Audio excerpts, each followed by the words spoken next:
우리 옆에 분에 축복합시다. 사랑합니다. 축복합니다. 한 번 더 인사합시다. 온라인으로 참여하시는 분들도 옆에 있는 분 보고 인사하시고 은혜 많이 받으십시오. 네, 그래요.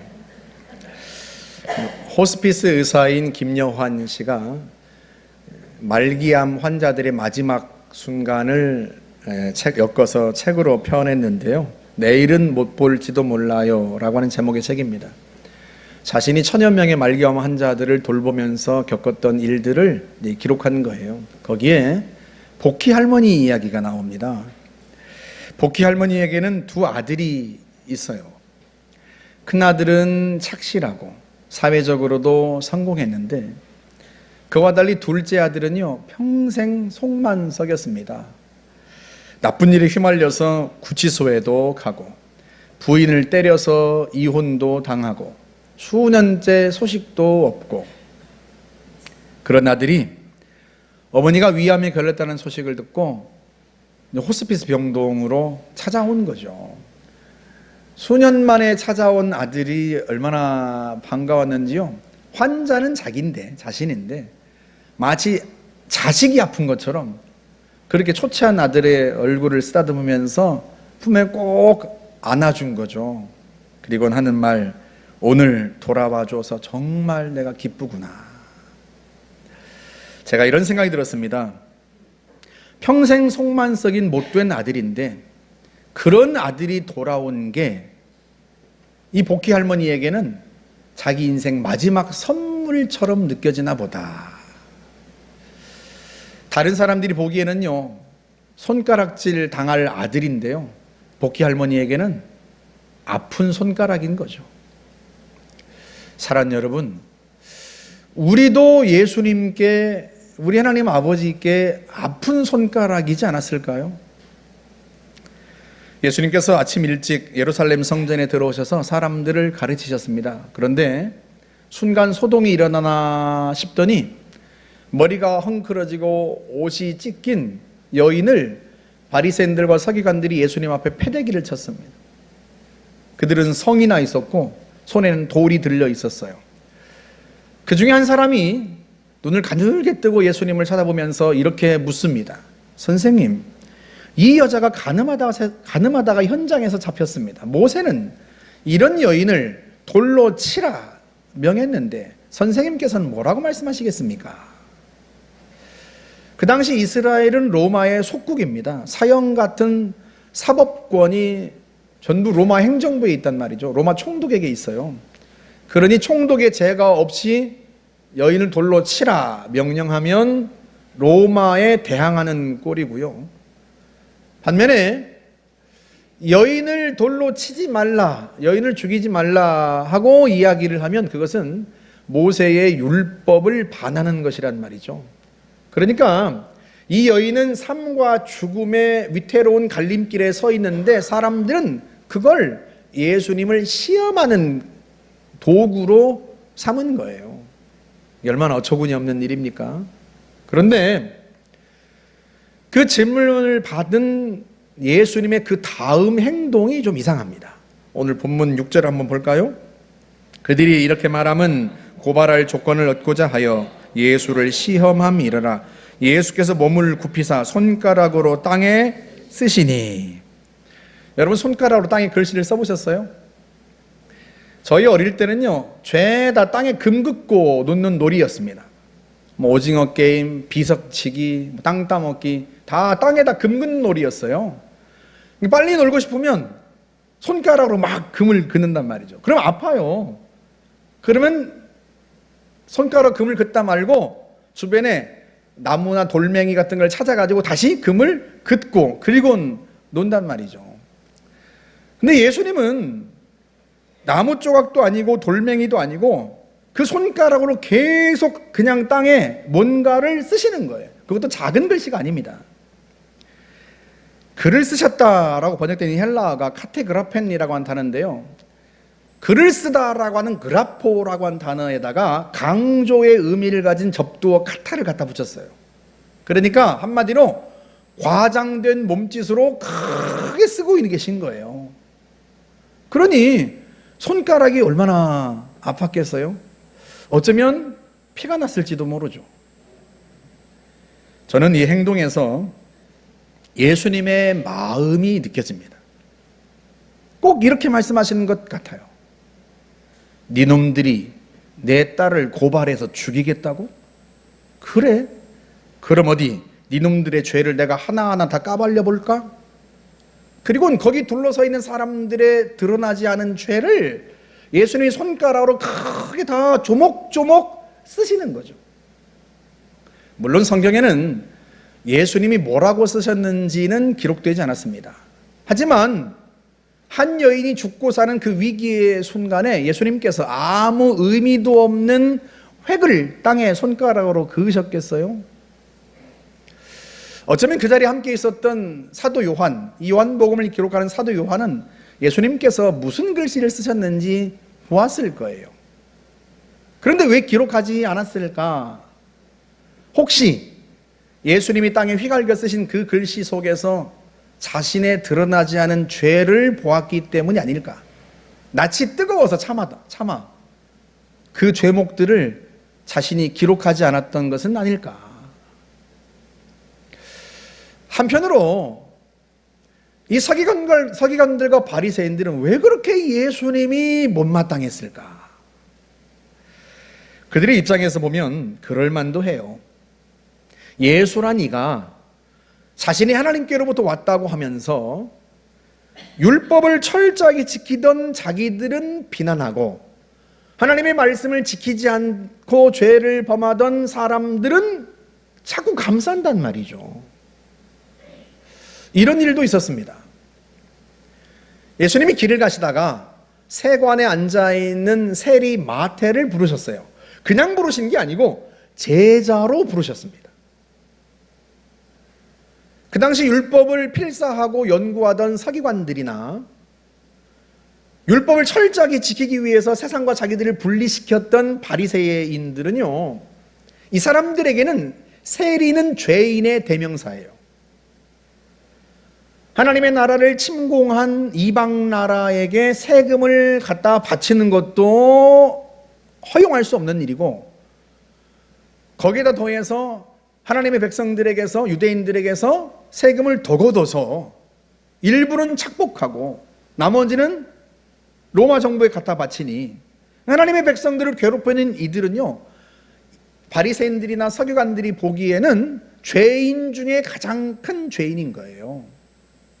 그런데 그런 세리를 예수님이 그것도 제자로 받아들이시다니, 자기들은 그런 사람들과 어울리면 죄가 묻을까봐, 자기들에게 죄가 묻을까봐 식사도 안 한단 말이죠, 함께. 그런데 제자로 부르시다니 이해할 수가 없는 거죠. 너무 화가 나서 예수님의 제자들에게 그들이 따져 물었습니다. 어찌하여 너희 선생은 죄인과 세리들과 함께 먹고 마시느냐? 근데 그 질문을 예수님이 들으셨어요. 뭐라고 대답하시는가? 우리 마태복음 9장 가볼까요? 12절 말씀. 예수께서 들으시고 이르시되 건강한 자에게는 의사가 쓸데없고 병든 자에게라야 쓸데있느니라. 너희는 가서 내가 긍휼을 원하고 제사를 원하지 아니하노라 하신 뜻이 무엇인지 배우라. 나는 의인을 부르러 온 것이 아니요 죄인을 부르러 왔노라 하시니라. 아니, 이건 또 무슨 소리인가? 의인을 불러 상 주고 죄인을 심판해야 마땅하지, 아니 의인을 부르러 온 게 아니라니. 게다가 하나님은 긍휼을 원하고 제사를 원하지 않는다고 우리 보고 저런 죄인들을 불쌍히 여기라고? 그렇지 않으면 하나님이 제사를 받지 않으신다고, 예배를 받지 않으신다고? 이건 또 무슨 말도 안 되는 소리인가? 이들은요, 도무지 예수님의 그 말씀이 이해가 안 되는 거예요. 그도 그럴 것이, 이들에게는 세상엔 딱 두 종류밖에 없어요, 사람이. 죄인과 의인, 벌 받을 자와 상 받을 자. 세상에는 딱 두 종류의 인간밖에 없어요. 그런 그들의 시각으로는요, 예수님의 이 행동이 이해가 안 되는 거예요. 불쌍히 여기라니 죄인은 벌해야지, 의인은 상 주고. 그런데 의인인 우리는 가까이 하지 않으시고 죄인인 저들과는 어울리다니. 바리새인들로서는요, 서기관들로서는 예수님을 받아들이기가 쉽지 않은 거죠. 여러분, 이건 그럴 수밖에 없는 게요, 죄인과 의인, 벌 받을 자와 상 받을 자, 인간을 딱 두 종류로 보는 그들의 시각으로는요, 예수님의 행동을 결코 이해할 수가 없어요. 왜냐하면 예수님의 말씀은 부모 자녀 간에 일어날 수 있는 일이기 때문에 그렇습니다. 부모와 자녀의 시각으로만 이해할 수 있는 말씀이기 때문에 그래요. 가령 한 어머니와 아들이 실랑이를 벌인다고 한번 생각해 보세요. 엄마와 아들이 실랑이를 벌이는 거죠. 어머니, 이렇게 식사를 안 하시면 어떡해요? 이것 좀 드셔보세요. 제가 어머니 좋아하는 과메기를 포항까지 가서 제가 사왔습니다. 됐다. 추위에 떠는 네 동생 생각하면 만난 게 입에 들어가겠니? 네가 네 동생 받아주지 않으면 난 차라리 굶어 죽을란다. 아이고 어머니, 그런 녀석은 없는 셈 치세요. 아니 또 받아주면요, 그때는요, 그 녀석이 정신을 차릴 것 같아요? 또 사고 칠 겁니다. 뉘우친다고 하지 않았니? 뉘우쳤다고 하지 않니? 뉘우치긴 뭘 뉘우쳐요? 지금껏 수없이 계속 그런 얘기를 했잖아요. 어머니, 그런 녀석은 없는 셈 치세요. 됐다. 그럼 나도 네가 가져온 거 안 먹을란다. 어쩜 너는 그리 네 동생에게 냉정하니? 부모와 자녀 간의 실랑이, 이게 나는 긍휼을 원하고 제사를 원하지 않는다 하는 말씀의 의미입니다. 저희 숙모님과 제 사촌형이 항상 벌였던 실랑이기도 해요. 저희 숙모님에게는 세 남매가 있었는데요, 그 중에 첫 아들은 얼마나 공부도 잘하고 그 섬에서 아주 난놈이에요. 그래서 일찍 한양대를 나와가지고 LG의 전자에 입사해서 아주 성공 가도를 달리고 있었습니다. 반면에 막내딸은요, 허구한 날 성만석이에요. 툭하면 가출합니다. 섬 안에서 가출하면 가출도 아니죠. 섬 밖으로 가출을 해요. 군산 대도시로 가출을 해버려요. 그러면 이 군산 대도시로 가출한 이 여자아이를 어떻게 하겠어요? 그러니까 우리 아버지가 대신 군산 바닥을 다 뒤져가지고 이 녀석을 잡아가지고 다시 섬으로 들어가는 거예요. 평생 그렇게 했어요. 평생. 그러니 이 아들의 입장에서 보면요, 이 막내딸은 차라리 없어져 버려야 돼. 차라리 죽어버려야 돼. 찾지 말아야 돼. 왜? 차라리 죽어버리는 게 가족들을 위해서 좋아. 자기를 위해서도 좋고 엄마를 위해서도 좋다고 생각되는 거예요. 근데 숙모님은 달라요. 이 막내딸만 그렇게 감싸고 도는 거예요. 좋은 거 있으면 뒀다 막내딸 주고, 돈 생기면 뒀다가 막내딸 주고, 막내딸은 돈 생기면 그걸로 가출하고, 이러는 거예요. 이게 우리 어머니가 누구 욕하는 분이 아니에요, 평생. 근데 유일하게 자기 자신에게는 옳게 언니죠. 옳게 언니를 욕해요. 다른 거 욕하는 게 아니에요. 아니 언니는 공부 잘하고 말 잘 듣는 아들 편을 들어야지, 어떻게 맨날 속썩이는 딸년을 편들어. 말도 안 되는 얘기야. 그러셨어요. 어린 제가 보기에도요, 숙모가 이해가 안 돼요. 공부 잘하고 말 잘 듣는 아들 편을 들어야지 맨날 속썩이는 누나 편을 들까? 저도 이해가 안 되는 거죠. 그런데요, 부모가 되고 자식을 셋이나 길러보니까 지금은 세상을 떠나신 숙모님의 마음이 이해가 돼요. 그 자식을 편드는 건요, 그 자식이 뭘 잘해서가 아니에요. 그 자식이 부모에게 뭘 잘해줘서도 아닙니다. 그 자식이 제일 못났기 때문에. 그 자식이 제일 약해요. 그러니까 불쌍해요. 측은해요. 뭐라도 챙겨주지 않으면 안 돼요.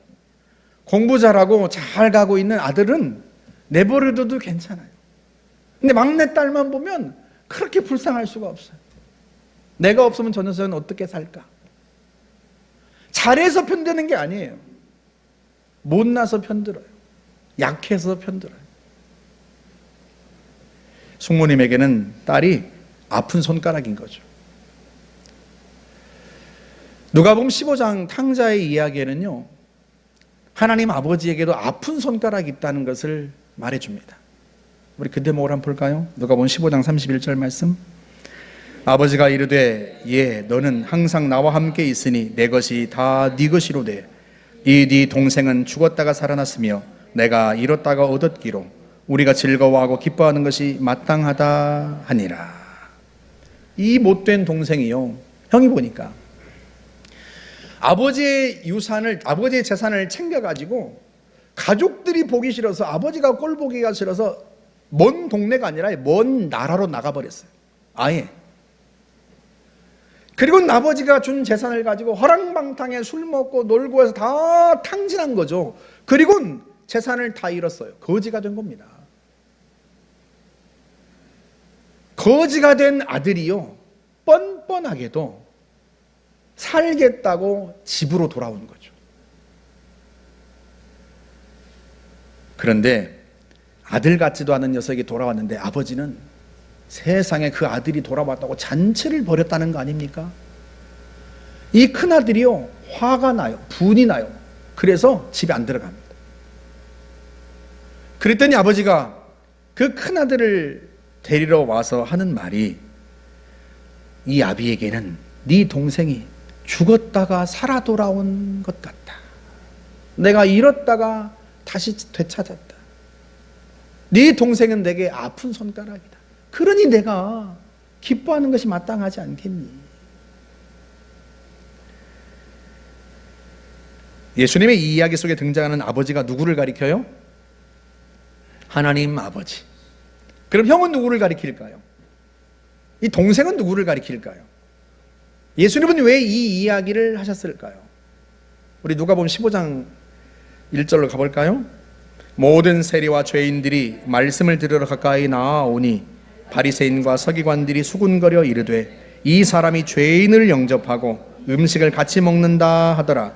예수께서 그들에게 이 비유로 이르시되, 그리고는 아버지와 그 두 아들의 이야기를, 우리가 탕자의 이야기를 부른 그 이야기를 하시는 거예요. 아버지가 기다리던 둘째 아들은요, 세리와 죄인들입니다. 그 둘째를 못마땅해 했는 첫째는요, 바리새인과 서기관들, 소위 의인들입니다. 오늘 우리가 읽은 요한복음 8장에서는 예수님 앞에 힘없이 꿇어앉은 이 여인이 둘째 아들이고요, 이 여인을 향해 돌 들고 서 있는 사람들이 첫째 아들입니다. 그런 첫째들에게 예수님이 말씀하시는 거예요. 이 아이는 내 아픈 손가락이다. 너희가 내 말과 행동을 이해하고자 한다면 가서 나는 긍휼을 원하고 제사를 원하지 아니하노라 하신 하나님 아버지의 말씀이 무슨 의미인지를 먼저 배우고 와라. 저는 제가 첫째 아들인 것처럼 느끼고 살았어요. 어려서부터 쌈질도 안 하죠, 도둑질도 안 하죠, 공부 열심히 하죠. 아버지에게 착한 아들이었어요. 예수님을 믿고 나서도 하나님 아버지에게도 착한 아들이 되고 싶었어요. 그래서 신학교에 간 거 아니겠습니까? 그런데요, 보니까 세상에는 온통 못된 놈들 투성이에요. 신학교 다니는 내내 저는 화가 나 있었습니다. 분이 나 있었어요. 왜? 세상에는 온통 나쁜 놈들 천지예요. 제가 신학교 때 입버릇처럼 달고 다녔던 말이 다른 게 아니었어요. 하나님은 번개는 뒀다 얻다 쓰시나 저런 놈들 머리에 확 꽂아버리셔야지. 그래서 제가 별명이 쌍칼이었잖아요. 쌍칼. 늘 화가 나 있고 늘 분이 나 있고, 누구에게? 세상의 못된 놈들에게. 세상에 못된 놈들이. 그렇게 생각하는 저는 영락없이 첫째 아들인 거죠. 그런데 신학교를 졸업하고 목회 현장에 뛰어들어서 목회를 하고 신앙생활을 한 횟수가 더해갈수록 이상하게도요, 다른 사람의 허물보다는 제 허물이 자꾸 눈에 들어와요. 너희 중에 죄 없는 자가 먼저 돌로 치라. 그 말씀이 제 귓가에 계속 울리는 거죠. 과연 내가 누군가에게 돌을 던질 자격이 될까? 지난 화요일 날 제자 훈련을 하는데요, 제가 그런 이야기를 했습니다. 성도들은 자주 나에게 목사님 위로가 되는 설교를 많이 해주세요 그런다. 장로님들도 그렇고 내 아내도 그렇고. 왜? 사람들이 다 힘들게 살아가니까. 이 세상이 참 힘든 시대니까. 그런데 성경은 꼭 위로하라고만 하지 않는다. 나도 위로만 하면 좋다. 성도들에게 인기 있는 목사가 되는 것은 너무나 쉽다. 왜?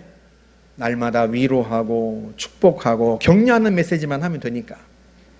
근데 성경은 위로 한 번, 책망 한 번, 격려 한 번, 교훈 한 번,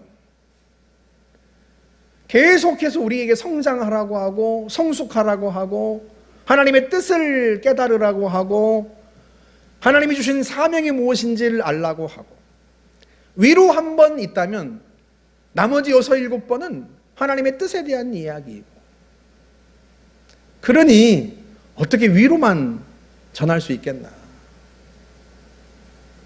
그리고 또 책망하고 경고하고 교훈하는 메시지도 설교를 하려고 하면 분명히 자리에 앉았다가 올라올 때까지는 내가 정말 유순하게, 저분 이름은 아니에요, 유순하게 전하리라 하고 올라오는데, 올라오면 나도 모르게 언성이 높아지고 톤이 높아지고, 그게 그럴 수밖에 없는 게요, 사실은 그게 나 자신을 향한 경고다.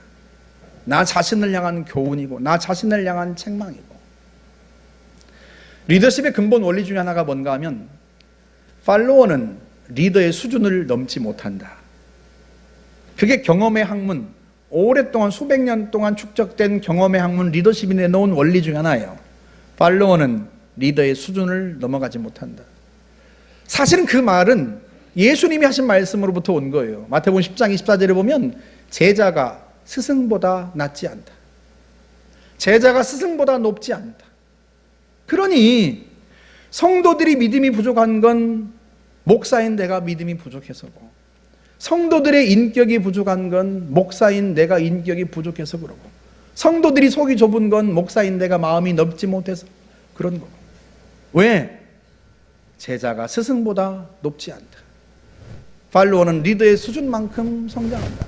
그러니 당연히 주님의 책망, 주님의 경고, 주님의 교훈이 누구를 향한 거겠어요?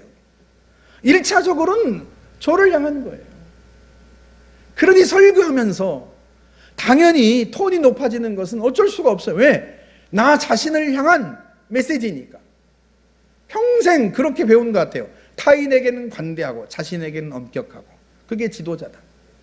타인에게는 부드럽게 말할 수 있지만 자신에게는 부드럽지 않은 거죠. 엄격하고. 그러니 그렇게 설교하다 보니 톤이 높아질 수밖에 없고. 그러니 내가 누구를 책망하고 내가 누구를 비판하고 내가 누구를 비난하겠는가. 예수님의 말씀을 듣고 양심의 가책을 느껴서 돌을 내려놓고 뒤돌아서는 사람들의 그 뒷모습에서 제 얼굴이 보이는 거죠. 아니, 더 정확하게 말하면 예수님 앞에 꿇어 엎드려서 차마 얼굴도 들지 못한 채 있는 그 여인의 모습에서 제 얼굴이 보이는 거예요. 우리가 다 음행한 이 여인과 같지 않은가? 내가 이 여인과 다른 것이 있다면 하나, 그 여인은 죄를 저지른 현장에서 붙잡혔다는 것이고, 나는 나의 죄는 아직 세상에 드러나지 않았다는 것뿐이다. 그 차이가 있을 뿐이다. 하나님이 나의 죄를 세상에 드러내시면, 내 속에 있는 것들을 하나님이 다 까발려 놓으시면 과연 내가 사람들 앞에 얼굴을 들 수 있겠는가? 이 여인처럼 얼굴을 들지 못한 채 주님 앞에 엎드릴 수밖에 없지 않은가? 주님, 나를 불쌍히 여겨주십시오. 나를 속속들이 아시는 그 하나님이 그저 나를 불쌍히 여겨주시기만을 바라고 나에게 긍휼을 베풀어 주시기만을 바랄 뿐인 거죠. 주님이 나를 주님의 아픈 손가락으로 봐주시기를 바라는 거예요. 저만 그렇습니까, 여러분? 우리가 다 그렇지 않나요? 우리가 다 영혼의 병든 자였고요. 우리가 다 죄인이었습니다. 그래서 우리는 예수님의 말씀이 은혜롭게 다가오는 거예요. 병든 자에게라야 의사가 쓸데있다는 이 말씀이, 건강한 자에게는 의사가 쓸데없고 병든 자에게라야 쓸데있다는 이 말씀이, 그래서 우리에겐 은혜로 다가오는 거예요. 나는 의인을 부르러 온 것이 아니라 죄인을 부르러 왔다는 그 말씀이 우리에게 은혜로 다가오는 것은 다른 이유 때문이 아니에요. 우리가 바로 영혼의 병든 자예요. 우리가 죄인인 걸 다른 사람은 몰라도 우리 자신은 알기 때문이에요. 그래서 주님의 말씀이 우리에게 은혜로 다가오는 거죠. 그리고 그런 우리를 주님이 찾아오셨습니다.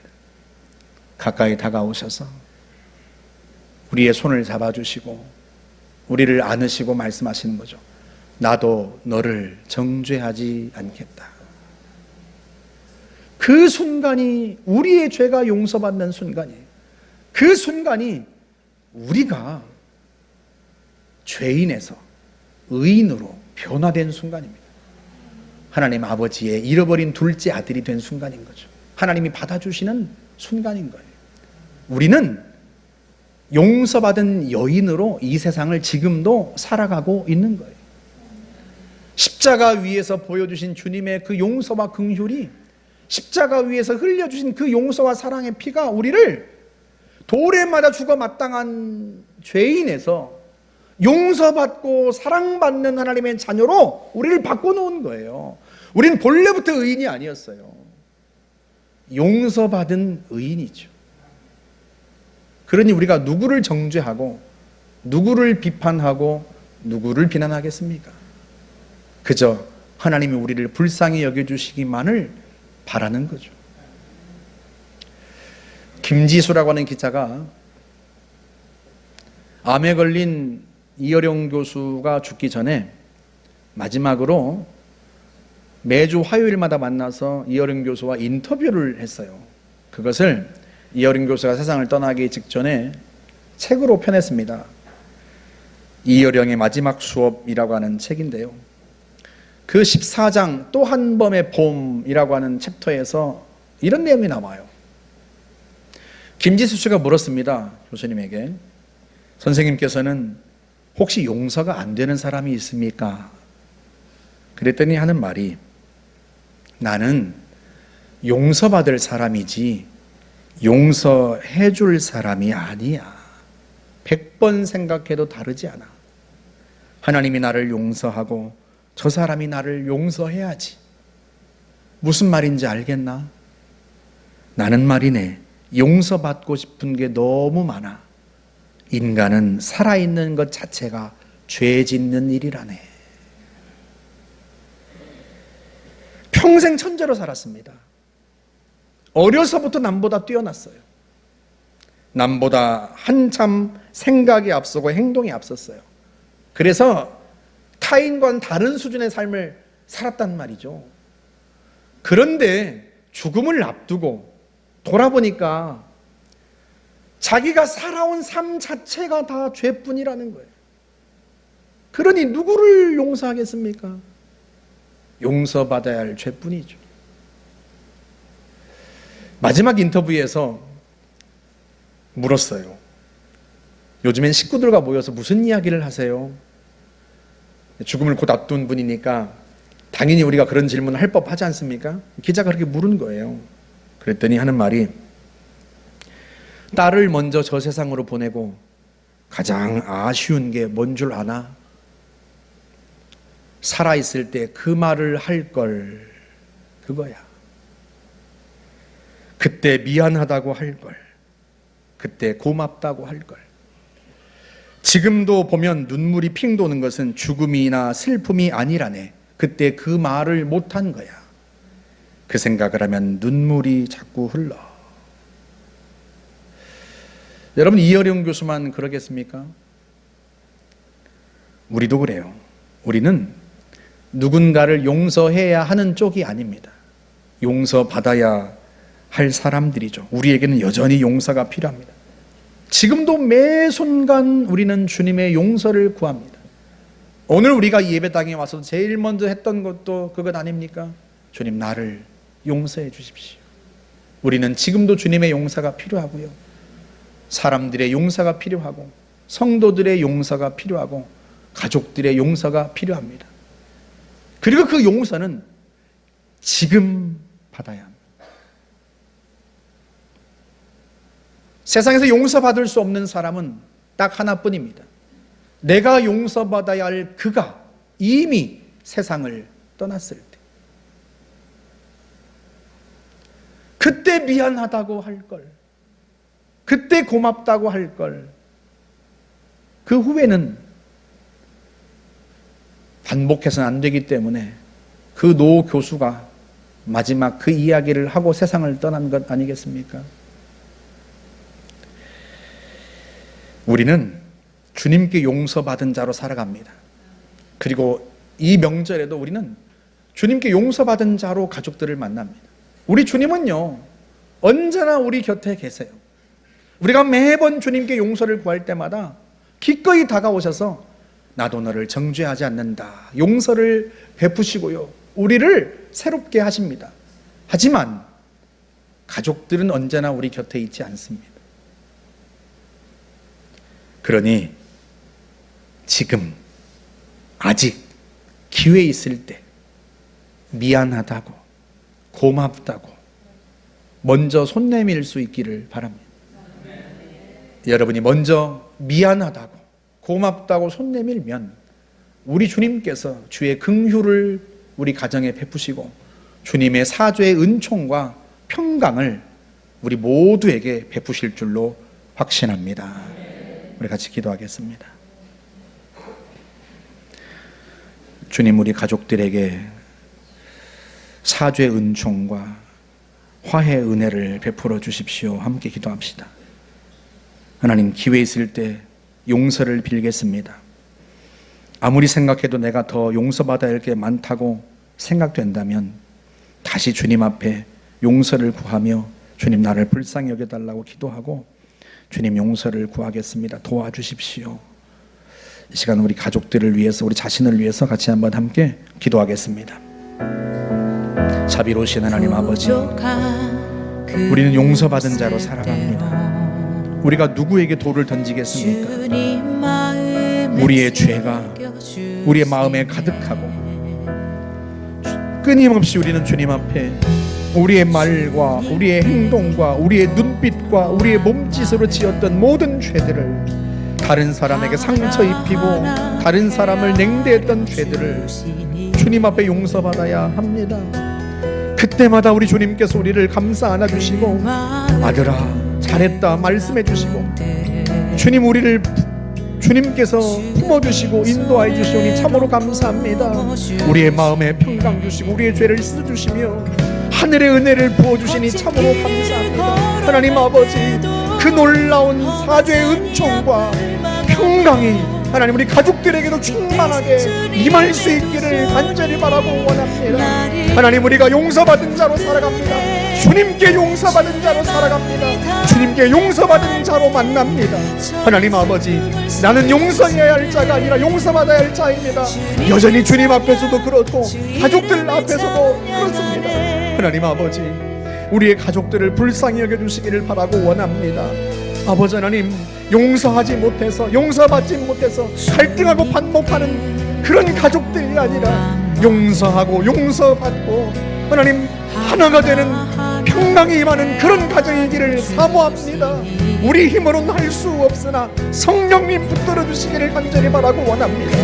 하나님 아버지와 반목했던 우리를 예수께서 오셔서 풀어주시고 우리의 관계를 회복시켜 주시고 친히 우리의 죄를 짊어지고 십자가를 죽으심으로 우리를 용서하시고 안아주신 그 주님의 사랑이, 그 은총이 우리와 우리 가족들에게도 충만하게 임하기를 사모합니다. 하나님, 우리가 용서받은 자로서 나아갑니다. 주님 앞에서 용서를 받았고 또 가족들 앞에서도 용서받기를 원합니다. 하나님, 우리를 불쌍히 여겨주신 은혜를 베풀어 주시오며 하나님, 우리가 만나는 그 자리가 하나님 그 순간이 하나님 아버지 용서받고 용서하는 놀라운 복된 순간이 될 수 있도록 하나님 역사하여 주시기를 바라고 원합니다. 오 하나님 아버지, 우리의 가정이 천국이 되게 하여 주옵소서. 오 하나님, 주님의 긍휼을 베풀어 주시옵고 주의 은혜로 충만하게 우리 가운데 부어 주시옵소서. 함께 하실 줄 확신합니다. 성령님 붙들어 우리 한 번만 더 기도합시다. 우리의 말과 우리의 눈빛, 우리의 마음 자세와 태도를 주님처럼 바꿔달라고 기도합시다. 불쌍히 여기는 마음, 그 마음으로 채워달라고 우리 안에 계신 성령님이 충만하게 발현되셔서 나의 차가운 눈빛과 냉대하는 태도가 아니라, 비난하는 말과 그 눈빛이 아니라 불쌍히 여기는 주님의 마음과 그 눈빛이 우리를 통해 드러나게 해달라고 우리 자신을 위해서 우리 다시 한번 기도하도록 하겠습니다. 자비로우신 하나님 아버지, 우리를 불쌍히 여겨 주옵소서. 우리가 용서받은 죄인인데 하나님 아버지, 때때로 여전히 우리가 마치 본래부터 의인이었던 것처럼 그렇게 행할 때가 있습니다. 그런 눈빛으로 살아갈 때가 있습니다. 잘못하고 참으로 실수한 사람들을 향하여 차가운 눈빛과 냉대하는 말투로 그렇게 대할 때가 있습니다. 나도 역시 우리 주님께 용서받은 죄인인데 하나님 아버지, 내가 비난하고 비판하는 자로 돌을 들고 서 있을 때가 있습니다. 하나님, 그런 우리를 불쌍히 여겨 주시기를 바라고 원합니다. 성령님, 우리 가운데 충만하게 임하시고 역사해 주시어서 우리를 불쌍히 여기시는 그 주님의 마음과 그 주님의 눈빛이 우리를 통하여 드러나게 하여 주시기를 바라고 원합니다. 성령님, 우리를 붙들어 주옵소서. 주님이 우리 가운데 충만하게 일하시고 주님이 우리 가운데 충만하게 나타나시기를 간절히 바라고 원합니다. 하나님 아버지, 우리를 도와주시옵고 하나님, 우리를 불쌍히 여겨 주옵소서.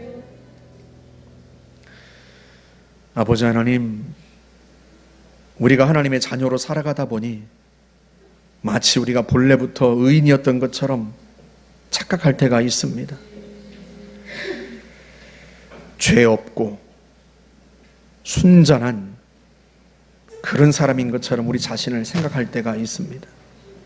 하나님 아버지, 주님의 십자가를 바라볼 때마다 주님이 우리의 죄를 위하여, 우리의 죄를 대신하여 얼마나 큰 고통과 형벌을 받으셨는지 우리가 다시금 깨닫게 하여 주시고, 우리가 용서받은 의인이라고 하는 사실을 잊지 않게 하여 주옵소서. 주님께 용서받을 뿐만 아니라 여전히 많은 사람들에게도 용서받아야 할 사람들입니다. 주님, 우리를 불쌍히 여겨 주옵소서. 또한 우리 역시도 하나님, 우리가 용서받은 죄인이요 용서받은 의인이오니 다른 이들을 또한 그렇게 여길 수 있기를 바랍니다. 주님, 우리를 불쌍히 여겨주시어서 우리의 손에 들린 돌은 다 내려놓게 하여 주시고 주님의 긍휼의 눈빛과 그 손짓으로 대할 수 있도록 하나님, 저희들을 도와주옵소서. 감사드리며 예수님의 이름으로 기도하옵나이다. 아멘.